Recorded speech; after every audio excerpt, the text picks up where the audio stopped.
தொடர்ந்து 3 நாள் கூட்டங்கள், 3 நாள் பயணம், தொடர் பயணம்.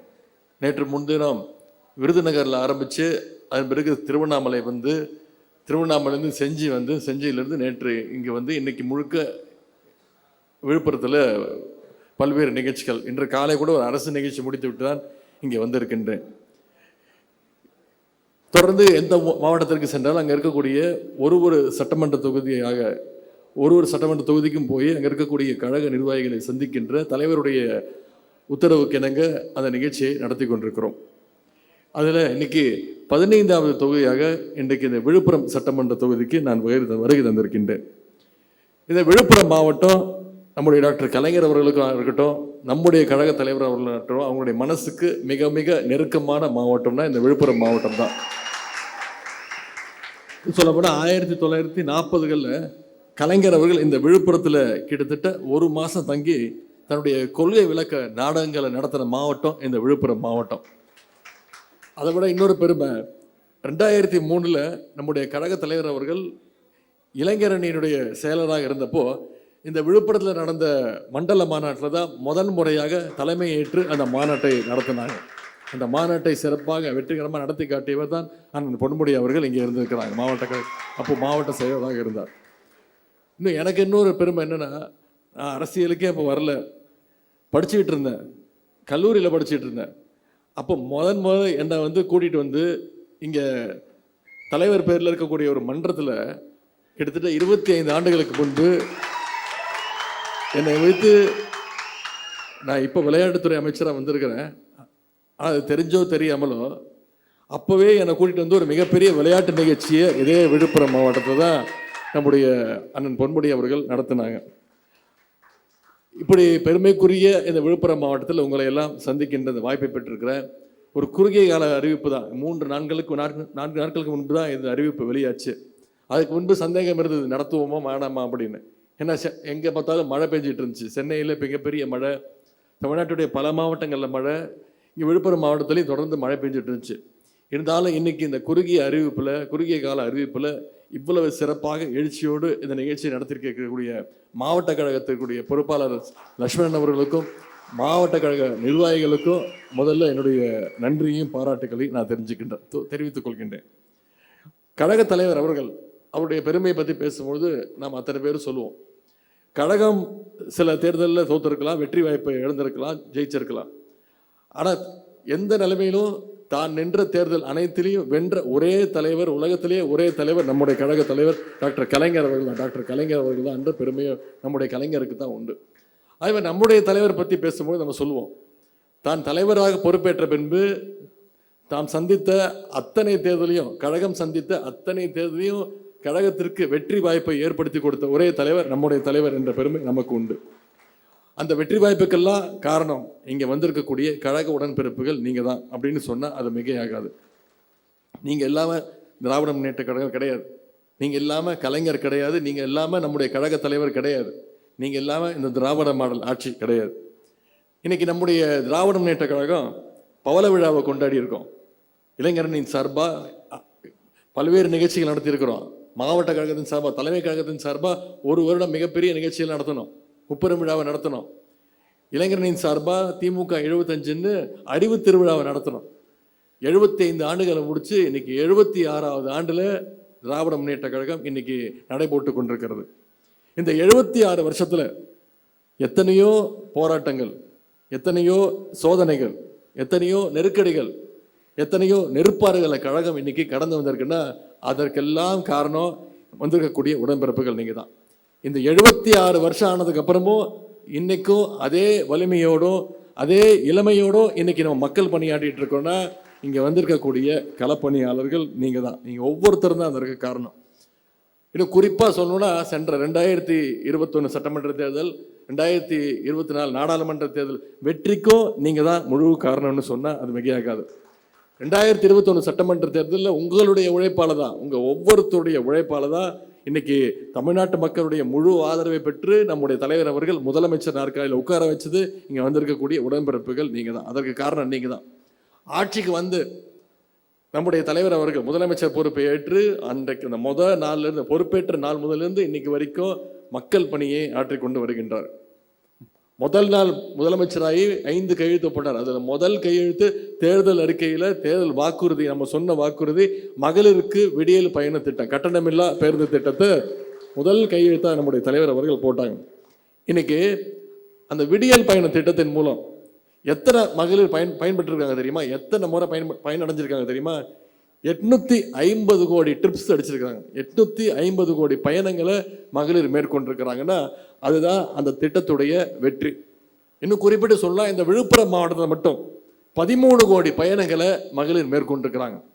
ஒரு ஆய்வறிக்கையில் சொல்றாங்க, இந்த மகளிர் விடியல் பயண திட்டத்தின் மூலமா ஒவ்வொரு மகளிரும் இந்த திட்டத்தின் மூலம் மாசம் 1000 ரூபாய் வரைக்கும் சேமிக்கிறாங்க அப்படின்னு. அதே மாதிரி முதலமைச்சருடைய காலை உணவு திட்டம், மகளிர் விடியல் பயண திட்டம் தேர்தல் அறிக்கையில் சொன்ன வாக்குறுதி. முதலமைச்சர் காலை உணவு திட்டம் தேர்தல் அறிக்கையில் சொல்லலை. முதலமைச்சர் அவர்கள் ஒரு ஆய்வுக்காக ஒரு பள்ளிக்கூடத்துக்கு போறாரு, ஒரு அரசு பள்ளிக்கு போறாரு.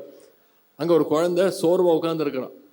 அந்த பையனை கூப்பிட்டு கேட்குறாரு, ஏன்பா சோகமாக உட்காந்துருக்கேன், ஏன் சோர்வா உட்காந்துருக்கேன், என்ன ஆச்சு அப்படின்னு. அந்த பையன் இங்கே சொல்கிறான், ஐயா நான் காலையிலேருந்து சாப்பிடல, பசியாக இருக்குது அப்படின்னு.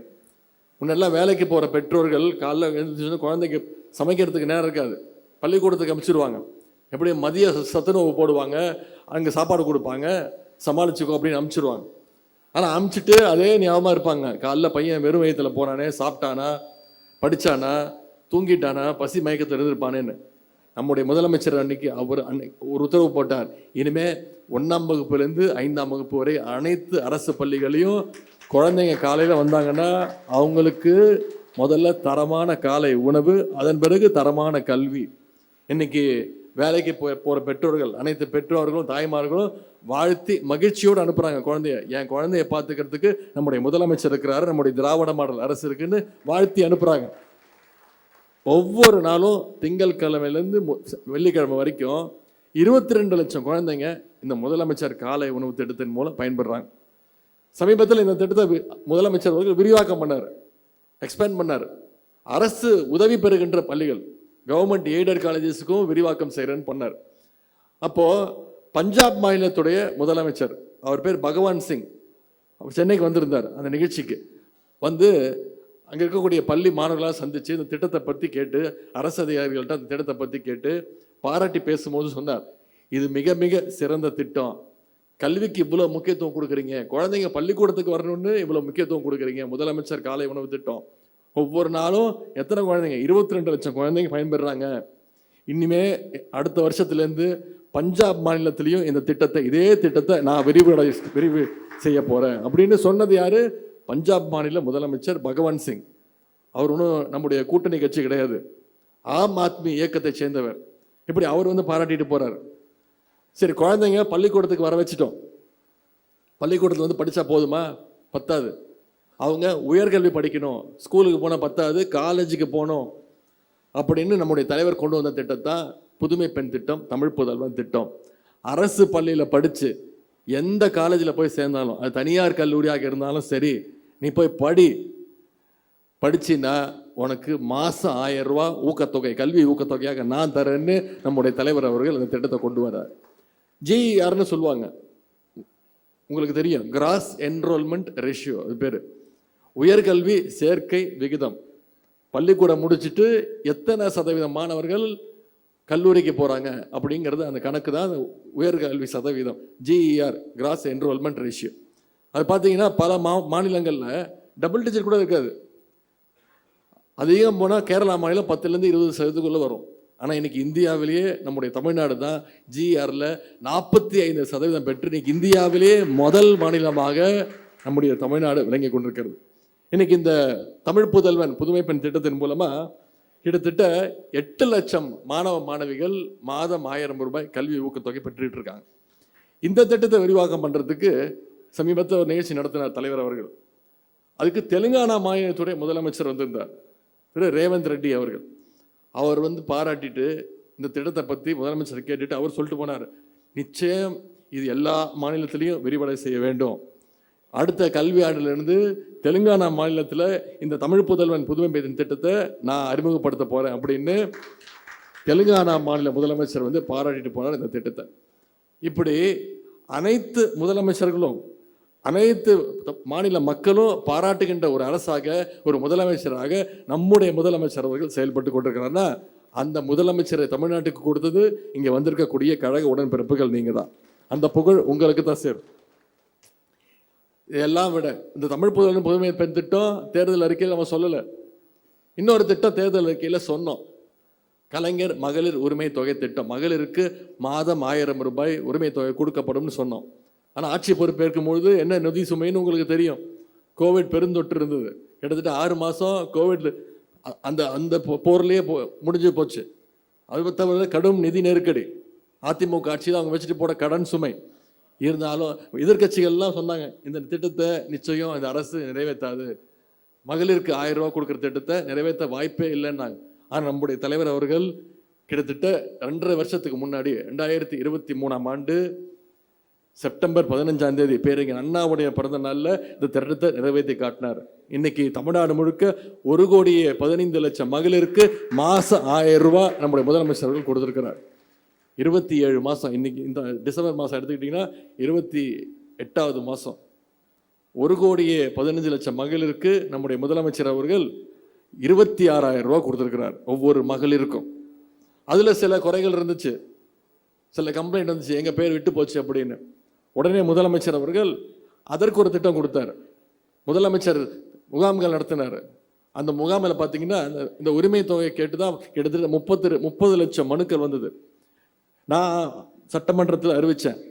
முதலமைச்சர் சொன்னார், விடுபட்டு போனவர்களுக்கும் நிச்சயம் கொடுக்கப்படும் இனிமே அப்படின்னாரு.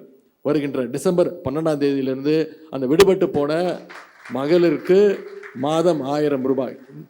ஏற்கனவே 1,15,00,000 பேர் கொடுத்துட்டு இருந்தோம். இன்னைக்கு கூடுதலான மகளிரும் அந்த கலைஞர் மகளிர் உரிமை தொகையை வாங்க இருக்கிறாங்க. இந்த விழுப்புரம் மாவட்டத்தில் மட்டும் கடந்த 2.5 வருஷத்தில் மட்டும் 3,60,000 மகளிருக்கு கலைஞர் மகளிர் உரிமை தொகை வழங்கப்பட்டிருக்கு. குறிப்பாக இந்த விழுப்புரம் தொகுதியை மட்டும் எடுத்துக்கிட்டிங்கன்னா 8,60,00,000 ரூபாய் செலவில் எல்லை சத்திரம் அணைக்கட்டை கட்டியிருக்கிறது நம்முடைய திராவிட முன்னேற்ற கழக அரசு, நம்முடைய முதலமைச்சர் அவர்கள். விழுப்புரம் அரசு மருத்துவமனைக்கு 4 கோடி ரூபாய் மதிப்பீட்டில் கூடுதல் கட்டிடங்களை கட்டி கொடுத்துருக்கிறோம். விழுப்புரம் புதிய பேருந்து நிலையத்தில் 3.5 கோடி ரூபாய் மதிப்பீட்டில் மழைநீர் அமைக்கும் பணி, வடிகால் அமைக்கின்ற பணி செஞ்சு கொடுத்துருக்குறோம். கோலியனூர் ஒன்றியம் பில்லூரில் சுமார் 8.5 கோடி ரூபாய் மதிப்பீட்டில் புதிய உயர்மட்ட பாலம் கட்டி கொடுத்துருக்குறோம். 21 சமூக நீதி போராளிகளுக்கு மணிமண்டபத்தை கட்டி கொடுத்தது நம்முடைய திராவிட முன்னேற்ற கழக அரசு. அதே போல் ஐயா கோவிந்தசாமி அவர்களுக்கு திருவுருவ சிலையை நம்முடைய அரசு தான் கட்டி கொடுத்து திறந்து வச்சிருக்கு. விழுப்புரம் அறிஞர் அண்ணா அரசு கல்லூரி, எம்ஜிஆர் அரசு மகளிர் கல்லூரி ஆகியவற்றில் கூடுதல் கட்டிடங்களையும் நம்முடைய அரசு கட்டி கொடுத்துருக்கு. இது போன்ற பல வளர்ச்சி திட்டங்களை இன்னைக்கு விழுப்புரம் தொகுதியில் நம்முடைய ஆட்சியில் நம்முடைய முதலமைச்சர் அவர்கள் செஞ்சு கொடுத்துருக்கிறார். இது மாதிரியான பல்வேறு முற்போக்கான திட்டங்களால தான் இன்னைக்கு இந்தியாவிலேயே சிறந்த மாநிலமாக, நம்பர் 1 மாநிலமாக நம்முடைய தமிழ்நாடு இன்றைக்கு விளங்கி கொண்டிருக்கிறது. அதுக்கு ஒரு சிறந்த உதாரணம், இதுவரைக்கும் தமிழ்நாட்டு வரலாற்றிலேயே இல்லாத அளவுக்கு 11.19% வளர்ச்சியோடு, அதாவது டபுள் டிஜிட் இரட்டை இலக்க வளர்ச்சியை நம்முடைய தமிழ்நாடு மாநிலம் இன்னைக்கு அடைஞ்சிருக்கு. இதையெல்லாம், இந்த வளர்ச்சியெல்லாம் பொறுத்துக்க முடியாத ஒன்றிய பாஜக அரசு, அதற்கு அடிமையான அதிமுகவும் இன்னைக்கு பல்வேறு வகையில் நம்முடைய அரசுக்கு ஏதாவது ஒரு நெருக்கடியை கொடுத்துடலாமா அப்படின்னு பல்வேறு வழிகளில் முயற்சி செஞ்சுக்கிட்டு இருக்கிறாங்க. நிதி உரிமையை பறிக்கிறாங்க, மொழி உரிமையை பறிக்கிறாங்க, கல்வி உரிமையை எப்படியாவது பறிக்கணும்னு முயற்சி பண்ணுறாங்க. புதிய கல்விக் கொள்கைன்னு ஒன்று கொண்டு வந்தாங்க, உங்களுக்கு ஞாபகம் இருக்கும். இந்த புதிய நியூ எஜுகேஷன் பாலிசி, புதிய கல்விக் கொள்கையை ஏற்றுக்கிட்டாதான் தமிழ்நாட்டுக்கு தர வேண்டிய வரி பகிர்வை கொடுப்போன்றாங்க. இவன் ஒன்றிய அரசு சும்மா கொடுக்குற காசு கிடையாது. தமிழ்நாட்டு மக்கள் ஒன்றிய அரசு கட்டியிருக்கக்கூடிய வரியை பிரித்து கொடுக்குற வேலை தான் ஒன்றிய அரசோட வேலை. 2,500 கோடி கொடுக்க முடியாதுன்னு ஒன்றிய கல்வித்துறை அமைச்சர் திரு தர்மேந்திர பிரதான் ஓப்பனாகவே சொன்னார். மற்ற மாநிலங்கள்லாம் புதிய கல்விக் கொள்கை ஏற்றுக்குச்சு, ஆனால் தமிழ்நாடு மட்டும் ஏற்றுக்க மாட்டேங்குது, ஏன் அப்படின்னார். நம்முடைய தலைவர் தெளிவாக சொன்னார், நீங்கள் புதிய கல்விக் கொள்கை மூலமாக மீண்டும் தமிழ்நாட்டுக்குள்ள குறுக்கு வழியில் ஹிந்தி திணிப்பை கொண்டு வர முயற்சிக்கிறீங்க. புதிய கல்விக் கொள்கை மூலமாக மீண்டும் சமஸ்கிருதத்தை தமிழ்நாட்டுக்குள்ளே நுழைக்க பார்க்குறீங்க. புதிய கல்விக் கொள்கை மூலமாக மீண்டும் நாம் விரட்டி அடித்த குலக்கல்வி திட்டத்தை தமிழ்நாட்டுக்குள்ளே கொண்டு வர பார்க்குறீங்க. 2,500 கோடி தரலனாலும் பரவாயில்ல, நீ 10,000 கோடி கொடுத்தாலும் எந்த காலத்திலையும் நான் தமிழ்நாட்டுக்குள்ள புதிய கல்விக் கொள்கையை நுழைய விட மாட்டேன்னு சொல்லி இன்னைக்கு சட்ட போராட்டத்தை நடத்திட்டு இருக்கிறது நம்முடைய முதலமைச்சர் அவர்கள். இன்னைக்கு மற்ற மாநில முதலமைச்சர்கள் நம்முடைய முதலமைச்சரை பாராட்டுறாங்க. அவங்களும் இன்னைக்கு புதிய கல்விக் கொள்கையை எதிர்க்க ஆரம்பிச்சிருக்கிறாங்க. இன்னைக்கு ஒன்றிய அரசு ஒரு திட்டத்தை கொண்டு வந்தாலும் என்ன திட்டத்தை கொண்டு வந்தாலும் மற்ற மாநில முதலமைச்சர்கள் மற்ற மாநில மக்கள் பார்க்குறாங்க, தமிழ்நாடு என்ன முடிவு எடுக்குது, தமிழ்நாட்டு முதலமைச்சர் என்ன முடிவு எடுக்கிறாரு, அவர் எடுக்கிற முடிவு கரெக்டாக இருக்கும் அப்படின்னு இன்னைக்கு மற்ற மாநில முதலமைச்சர்கள் பாராட்டுற விதமாக நம்முடைய முதலமைச்சர்கள் செயல்பட்டு இருக்கிறார். அது மட்டுமா, டீலிமிட்டேஷன் கொண்டு வந்தாங்க. அதை முதல்ல எதிர்த்து குரல் கொடுத்தது நம்முடைய தலைவர் அவர்கள் தான். இந்தியாவிலேயே முதல் கட்சியாக எதிர்த்தது திராவிட முன்னேற்ற கழகம். மக்கள் தொகையை கட்டுப்படுத்துறதுனால நம்முடைய நாடாளுமன்ற உறுப்பினர்கள் 39 நாடாளுமன்ற உறுப்பினர்கள் இருக்கிறாங்க. எனவே அதை குறைச்சு நம்முடைய மாநில உரிமையை குறைக்கிறதுக்கான முயற்சியில் ஈடுபட்டாங்க. இன்னைக்கு எஸ்ஐஆர்னு ஒரு திட்டத்தை கொண்டு வந்து இன்னைக்கு ஒன்றிய பாஜக அரசு தேர்தல் ஆணையம் மூலமாக நம்முடைய வாக்குரிமையை பறிக்கிறாங்க. இந்த எஸ்ஐஆர் திட்டத்தின் மூலமாக அவங்களுடைய முழு நோக்கமே பாஜகவுக்கு எதிராக இருக்கக்கூடிய, பாஜகவுக்கு எதிராக வாக்களிக்கக்கூடிய இஸ்லாமிய மக்கள், மகளிர், ஒடுக்கப்பட்ட மக்கள் அவங்களுடைய வாக்குரிமையை எப்படியாவது தடுத்து நிப்பாட்டிடணும், பறிச்சிடணும் அப்படிங்கிறது தான் எஸ்ஐஆருடைய ஒரு நோக்கம். இன்னைக்கு இந்த விழுப்புரம் தொகுதியை பொறுத்த வரைக்கும் எஸ்ஐஆர் பணிகளை நம்முடைய கழக உடன்பிறப்புகள் நீங்கள் மிகச்சிறப்பாக செஞ்சுட்டு வரீங்க. முதல்ல அதுக்கு என்னுடைய பாராட்டுக்கள், வாழ்த்துக்கள். இந்த பணியை நாம் பாதி செஞ்சு முடிச்சிருக்கோம். இதுவே நிச்சயம் இந்த விழுப்புரம் சட்டமன்ற தொகுதியில் நம்முடைய வெற்றியை நிச்சயம் உறுதி செய்திடும். எஸ்ஐஆர் பணிகளை சிறப்பாக செஞ்ச உங்களுக்கு முதல்ல என்னுடைய பாராட்டுகள், கழக நிர்வாகிகளுக்கு என்னுடைய வாழ்த்துக்கள். நாம் எஸ்ஐஆரை எதிர்த்துக்கிட்டு இருக்கிறோம். ஆனால் இன்னைக்கு எடப்பாடி பழனிசாமி அவர்கள் எஸ்ஐஆரை ஆதரிச்சுட்டு இருக்கிறாரு. ஏன்னா எடப்பாடி பழனிசாமி அமித்ஷாவுக்கு எதிராக இன்னைக்கு மூச்சு கூட அவரை கேட்க விட முடியாது. அந்த அளவுக்கு திரு அமித்ஷாவுடைய அடிமையாக, முதுகெலும்பில்லாத ஒரு அடிமையாக திரு எடப்பாடி பழனிசாமி அவர்கள் இன்னைக்கு இருந்துட்டு இருக்கார். இன்னைக்கு பாஜகவோட ஒரு கிளை அமைப்பாக இன்னைக்கு அதிமுக செயல்பட்டு இருக்கு. அதிமுக சொல்லும்பொழுது நீங்க அண்ணா திராவிட முன்னேற்ற கழகம் நினைச்சிடக்கூடாது. இன்னைக்கு அது அமித்ஷா திமுகவாக மாறிட்டு இருக்கு. இன்னைக்கு அதிமுக அது ஒரு இயக்கம் அல்ல, அது ஒரு கட்சி அல்ல, அது வெறும் ஒரு பிரான்ச், பாஜகவோட ஒரு கிளை அமைப்பாக இன்னைக்கு நடந்துகிட்டு இருக்கு. அதிமுகவில் என்ன பிரச்சனைனா, ஏதாவது பிரச்சனைனா தலைமை கழகத்துக்கு போவாங்க. இன்னைக்கு உங்கள் மாவட்டத்திலேயோ உங்கள் தொகுதியில் பிரச்சனைனா ஒன்றிய செயலாளர் பார்ப்பீங்க, நகர செயலாளர் போய் பார்ப்பீங்க. இல்லை பெரிய பிரச்சனைனா சென்னைக்கு போய் அண்ணா அறிவாலயத்தில் அமைப்பு செயலரை பார்த்து கடிதம் கொடுப்பீங்க. இதுதான் மற்ற கட்சியில் இருக்கக்கூடிய எல்லா இயக்கங்கள் இருக்கக்கூடிய ஒரு பழக்கம், நடைமுறை. ஆனால் இன்னைக்கு அதிமுக பார்த்தீங்கன்னா அவங்களுடைய ஹெட் ஆஃபீஸு நாம் நினச்சிட்டு இருக்கோம் சென்னையில் இருக்கக்கூடிய ராயப்பேட்டையில் இருக்குன்னு நம்ம நினச்சிட்டு இருக்கோம். ஆனால் இப்போ உண்மையாகவே அவங்க ஹெட் ஆஃபீஸ் எங்கே இருக்குன்னா டெல்லியில் இருக்கக்கூடிய திரு அமித்ஷாவுடைய வீட்டில் தான் எனக்கு இருக்குது. நேராக ஃப்ளைட்டு பிடிச்சி 4 கார் மாறி போய் அமித்ஷா காலில் போய் விழுந்து பஞ்சாயத்தை முடிச்சுட்டு வராங்க. உலகத்திலேயே ஒரே கரகாட்ட கோஷ்டினா தன்னுடைய கட்சி பிரச்சனைக்கு டெல்லி வரைக்கும் போய் அங்கே பஞ்சாயத்தை கூட்டி அங்கே என்ன முடிவெடுக்கிறாங்களோ அதை இங்கே செயல்படுத்திக்கக்கூடிய ஒரே இயக்கம் இன்னைக்கு அதிமுகன்னு சொன்னால் அது மிகையாகாது.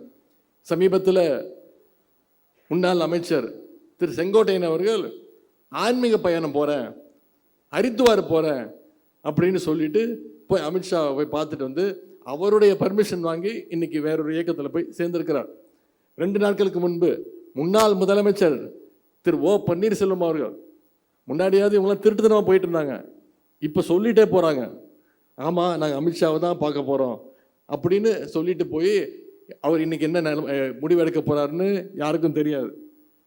இன்னும் சொல்லப்போனால் தமிழ்நாட்டுக்கு எதிராக ஒன்றிய பாஜக அரசு என்ன சொன்னாலும் அதற்கு ஆமாசாமி போடுற ஒரே வேலையை இன்னைக்கு அதிமுக செஞ்சிட்டு இருக்கு. எடப்பாடி பழனிசாமி அவர்கள் இன்னைக்கு அதிமுகவில் இருக்காரா, இல்லை பாஜக இருக்காரா, இல்லை ஆர்எஸ்எஸ்காரராகவே மாறிட்டாரான்னு பொதுமக்கள் இன்னைக்கு, தமிழ்நாட்டு மக்கள் இன்னைக்கு பார்த்துக்கிட்டு இருக்கிறாங்க. இன்னைக்கு அண்ணா திராவிட முன்னேற்ற கழகத்தில் அண்ணாவும் இல்லை, திராவிடமும் இல்லை, முன்னேற்றமும் இல்லை, இன்னும் சொல்லப்போனால் இன்னைக்கு அந்த கழகத்தில் யாருமே இல்லை, ஆளே இல்லை. அந்த நிலைமை இன்னைக்கு அதிமுகவுக்கு உருவாகியிருக்கு. ஃபேஸ்புக்கில் பார்த்தீங்கன்னா ஃபேக் ஐடின்னு நிறைய பேர் சுற்றிக்கிட்டு இருப்பாங்க, சும்மா பேர் மட்டும் வச்சுப்பாங்க, உண்மையாக அப்படி ஒரு ஆள் இருக்க மாட்டாங்க. அது மாதிரி இன்னைக்கு தமிழ்நாட்டு அரசியல்ல திராவிடம்ன்ற பேர்ல இருக்கக்கூடிய ஃபேக் ஐடி தான் அதிமுகன்னு சொன்னா அது மிகையாகாது. அந்த ஃபேக் ஐடிக்கு உண்மையான அட்மினா யார் இருக்காருன்னு பார்த்தீங்கன்னா திரு அமித்ஷா அவர்கள் தான் இன்னைக்கு இருக்கிறார். அப்படிப்பட்ட ஒரு முழு சங்கியாக திரு எடப்பாடி பழனிசாமி அவர்கள் மாறிட்டார். இன்னைக்கு இனிமே எடப்பாடி பழனிசாமி அவர்கள் டெல்லிக்கு போகும்போது கர்ச்சிஃபால மூஞ்ச மூட வேண்டிய அவசியம் இருக்காது.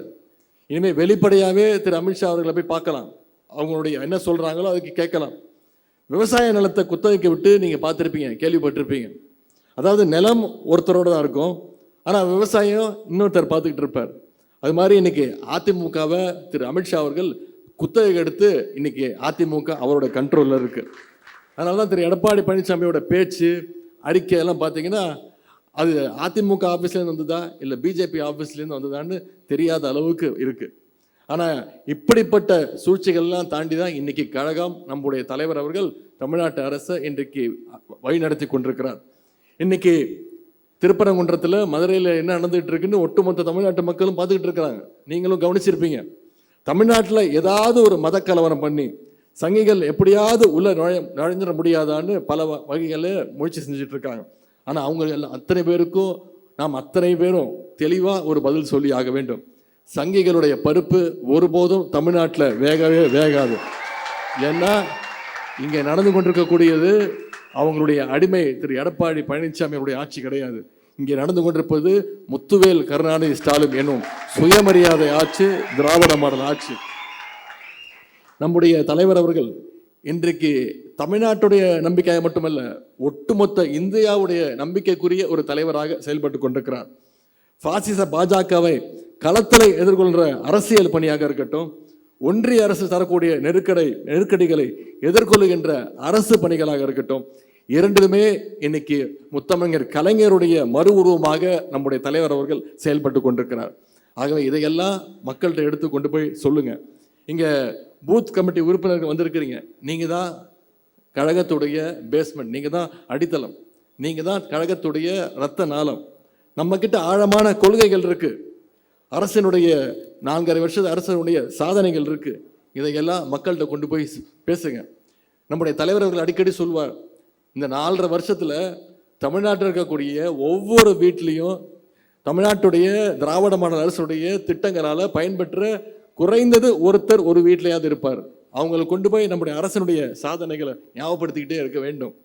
இன்னைக்கு நான் இந்த தொகுதியில் பேசிட்டு இன்னைக்கு சாயங்காலம் விக்கிரவாண்டி தொகுதிக்கு போயிடுவேன், அதன் பிறகு நாளை வேற தொகுதிக்கு போயிடுவேன். ஆனால் அடுத்த 4 மாத காலம் மிக மிக முக்கியம். நீங்கள் தான் இங்கே இருக்க போறீங்க. உங்களுக்குள்ள பொறுப்புகளை பிரிச்சுக்கோங்க. இந்த தெருவுக்கு நான் பொறுப்பு, இந்த 10 வீட்டுக்கு நான் பொறுப்பு அப்படின்னு உங்களுக்குள்ள இந்த பிரச்சார பொறுப்பை பிரிச்சுக்கோங்க. இந்த 4 மாத காலம் மக்களை தினமும் சந்திச்சு தெருமுனை பிரச்சாரத்தில் ஈடுபடுங்க. மக்களை தினமும் நேரடியாக சந்திங்க, அவங்களுடைய பிரச்சனையை கேளுங்க. அது தீர்க்க முடிஞ்ச பிரச்சனையாக இருந்தால் நிச்சயம் உங்களால் செஞ்சு கொடுக்க முடியும். தீர்க்க முடியலைனாலும் அவங்களுடைய பிரச்சனையை கேட்டீங்கனாலே அவங்க மனசில் இருக்கக்கூடிய பாதி பாரம் நீங்கும், அவங்களுடைய நம்பிக்கைக்குரியவர்களாக நீங்கள் மாறுவீங்க. ஏற்கனவே ஓரணியில் தமிழ்நாடுன்ற திட்டத்தின் கீழே, முன்னெடுப்பின் கீழே ஏற்கனவே நம்முடைய உடன்பிறப்புகள் கிட்டத்தட்ட அனைத்து வீடுகளுக்கும் சென்று ஒவ்வொருத்தரையும், ஒவ்வொரு வாக்காளரையும், ஒவ்வொரு மக்களையும் நீங்கள் நேரடியாக சந்திச்சிருக்கிறீங்க. இது இன்னொரு வாய்ப்பு, நம்முடைய பிரச்சாரத்தை மக்கள்கிட்ட நேரடியாக கொண்டு போய் சேர்த்து, ஏன் நம்முடைய உதயசூரியன் சின்னத்துக்கு அவங்க வாக்களிக்கணும், ஏன் மதச்சார்பற்ற முற்போக்கு கூட்டணிக்கு வாக்களிக்கணும், இன்னொரு முறை பாஜக கண்ட்ரோலில் இருக்கக்கூடிய அடிமை ஆட்சி மீண்டும் வந்துருச்சுன்னா இன்னைக்கு தமிழ்நாட்டை இன்னைக்கு வாடகைக்கு தான் விடுவாங்க. முன்னாடி வாடகைக்கு விட்டு வச்சுருந்தாங்க. இன்னொரு முறை ஆட்சிக்கு வந்தாங்கன்னா தமிழ்நாட்டையே பாஜகவுக்கு வித்துருவாங்க. நம்முடைய உரிமைகளை மீட்கணும்னா மீண்டும் திராவிட முன்னேற்ற கழகம் ஆட்சிக்கு வரணும். கழகம் 7வது முறையாக ஆட்சிக்கு வரணும். நம்முடைய கழக தலைவர் அவர்கள் தொடர்ந்து 2வது முறையாக ஆட்சி பொறுப்பில் அமரணும்னா இங்கே வந்திருக்கக்கூடிய கழக உடன்பிறப்புகள் நீங்கள் அடுத்த 3-4 மாத காலம் களத்தில் இறங்கி உங்களுடைய பிரச்சார பணிகளை இன்னும் சிறப்பாக செய்ய வேண்டும் நான் கேட்டுக்கொள்கின்றேன். நம்முடைய வந்திருக்கக்கூடிய நிர்வாகிகள் சிலர் கருத்துக்களை இங்கே பதிய வைக்க வேண்டும் என்று இங்கே எழுதி கொடுத்திருக்கிறாங்க. வளவனூர் பேரூரை சேர்ந்த திரு ராஜா அவர்கள் பெண்களுக்கு வேலை வாய்ப்பில் கூடுதல் கவனம் செலுத்த வேண்டும் அப்படின்ற ஒரு கருத்தை அவர் சொல்லியிருக்கிறார். இந்தியாவில் வாழ்கின்ற மக்களில் 6% பேர் தமிழ்நாட்டில் இருக்காங்க. இந்தியாவோட மொத்த மக்கள் தொகையில் 6% பேர் இன்னைக்கு தமிழ்நாட்டோட மக்கள் தொகை. ஆனால் தொழிற்சாலையில் பார்த்தீங்கன்னா வேலை செய்கின்ற பெண்களில் இன்னைக்கு 43% பேர் இந்தியாவிலேயே அதிகம் பெற்ற மாநிலமாக இன்னைக்கு தமிழ்நாட்டில் தான் இருக்குது. அதாவது தமிழ்நாட்டு பெண்கள் தான் அதிகமான பாதுகாப்போடு இருக்காங்க, அதிகமாக வேலை வாய்ப்பில் 43% பேர் வேலை வாய்ப்பில் இருக்காங்க. 50 ஆண்டு கால திமுக செய்த முயற்சிகளுக்கு கிடைத்த வெற்றி தான் இந்த வெற்றி. வேலை வாய்ப்பில் மட்டும் இல்லாமல் இன்னைக்கு கல்வியிலும் பெண்கள் அதிகமாக சாதிப்பதும் நம்முடைய தமிழ்நாட்டில் தான். அதுக்கு பல்வேறு திட்டங்கள் சொன்ன தோழியர் விடுதி, புதுமை பெண் திட்டம், இப்படி ஏகப்பட்ட திட்டங்களை நம்முடைய அரசு செஞ்சிருக்கு. திராவிட மாடல் அரசு ஆட்சிக்கு வந்த பிறகு 32 லட்சம் பேருக்கு வேலை வாய்ப்பை ஏற்படுத்தி கொடுத்திருக்கிறோம். அதில் பெண்கள் தான் கிட்டத்தட்ட 50% மேல் என்பதை இங்கே குறிப்பிட விரும்புகின்றேன். அடுத்து கோலியனூர் கிழக்கு ஒன்றியத்தைச் சேர்ந்த திரு எம் ரஜினிகாந்த் அவர்கள் ஏழைகளுக்கு இலவச வீடு இன்னும் அதிக அளவில் வழங்க வேண்டும் அப்படின்னு ஒரு கோரிக்கை வச்சிருக்கிறீங்க. குடிசை இல்லா தமிழ்நாட்டை உருவாக்க வேண்டும்னு நம்முடைய தலைவர் கலைஞர் அவர்கள் தான் இந்தியாவிலே முதல் முறையாக 1970ஆம் ஆண்டு தமிழ்நாடு குடிசை மாற்று வாரியத்தை உருவாக்கினாங்க. அந்த வாரியத்தின் மூலம் ஏழை எளிய மக்களுக்கு கான்கிரீட் வீடுகளை கட்டி கொடுக்க ஆரம்பித்தோம். நம்முடைய தலைவர் அவர்கள் இன்னைக்கு அந்த திட்டத்தை பெயர் மாற்றம் செஞ்சு தமிழ்நாடு நகர்ப்புற வாழ்விட மேம்பாட்டு வாரியம்னு உருவாக்கி அடுக்குமாடி குடியிருப்புகளை ஏழைகளுக்கு தொடர்ந்து கட்டி கொடுத்துக்கிட்டு இருக்கோம். அது மட்டும் இல்லாமல் ஏழை எளிய மக்களுடைய வீடு கனவினை நிறைவேற்றும் விதமாக கலைஞர் கனவு இல்லம் திட்டத்தை செயல்படுத்தி வருகிறோம். இந்த திட்டத்தின் மூலம் இன்னைக்கு 1 லட்சம் வீடுகள் கட்டி கொடுக்கப்படும் இலக்கை வச்சு இதுவரை 92,000 வீடுகள் கட்டி முடிக்கப்பட்டுள்ளது. வீடு மட்டும் இல்லாமல் ஏற்கனவே கட்டிய வீடுகளுக்கு பட்டாவும் நம்முடைய தலைவர்கள் வழங்கி வராங்க. இன்னைக்கு தமிழ்நாட்டில் மட்டும் இந்த 4.5 வருஷத்துல 21 லட்சம் பட்டாக்களை இன்னைக்கு நம்முடைய அரசு மக்களுக்கு வழங்கி இருக்கின்றது. அடுத்து வளவனூர் பேரூரை சேர்ந்த திரு முருகன் அவர்கள் கழக இளைஞரணியை வலிமையாக்க வேண்டும், சட்டமன்ற தேர்தலில் இளைஞர்களுக்கு அதிக வாய்ப்பு வழங்க வேண்டும்னு வளவனூர் பேரூரில் திரு முருகன் அவர்கள் எழுதியிருக்கிறாரு. இதே குறிக்கோளோடு தான் கடந்த 6 ஆண்டு பல முயற்சிகளை நானும் செஞ்சுக்கிட்டு இருக்கிறேன். உங்களுக்கு தெரியும், இளைஞரணியின் சார்பாக மாவட்ட, ஒன்றிய, நகர, பேரூர், வார்டு அளவில், பூத் அளவில் இன்னைக்கு பொறுப்பாளர்களை, நிர்வாகிகளை நியமனம் செஞ்சுக்கிட்டு இருக்கோம். முரசொலியில் தொடர்ந்து அறிவிப்பு வந்துக்கிட்டு இருக்கு. நேற்று திருவண்ணாமலையில் ஒரு ஆய்வு செஞ்சுட்டு வந்திருக்கிறோம். வட மாவட்டங்களுக்கெல்லாம் சேர்த்து வச்சு ஒரு நிர்வாகிகள் சந்திப்பு. இந்தியாவிலேயே எந்த இயக்கத்திலையும், குறிப்பு எந்த இயக்கத்திலும் எந்த அணியிலும் இல்லாதவாறு ஒவ்வொரு இளைஞர் அணியில் பார்த்தீங்கன்னா நிர்வாகிகள் மட்டும், ஆஃபீஸ் பேரர்ஸ் மட்டும் கிட்டத்தட்ட 5 லட்சம் பேரை நம்ம நியமிச்சிருக்கிறோம். அவங்க அத்தனை பேருக்கும் ஒரு சந்திப்பு வைக்கணும், தலைவர் நம்முடைய கழக தலைவரோடு ஒரு சந்திப்பு வைக்கணும்னு ஒரு நிகழ்ச்சிக்கு ஏற்பாடு செஞ்சுருக்கிறோம். அதற்கான அறிவிப்பும் நேற்று தலைவர் வெளியிட்டிருக்கிறார். அடுத்த ஞாயிற்றுக்கிழமை, அடுத்த வருகின்ற 14ஆம் தேதி திருவண்ணாமலையில் ஒரு மிகப்பெரிய ஒரு மாநாடு போல அந்த சந்திப்பு நடக்க இருக்கின்றது.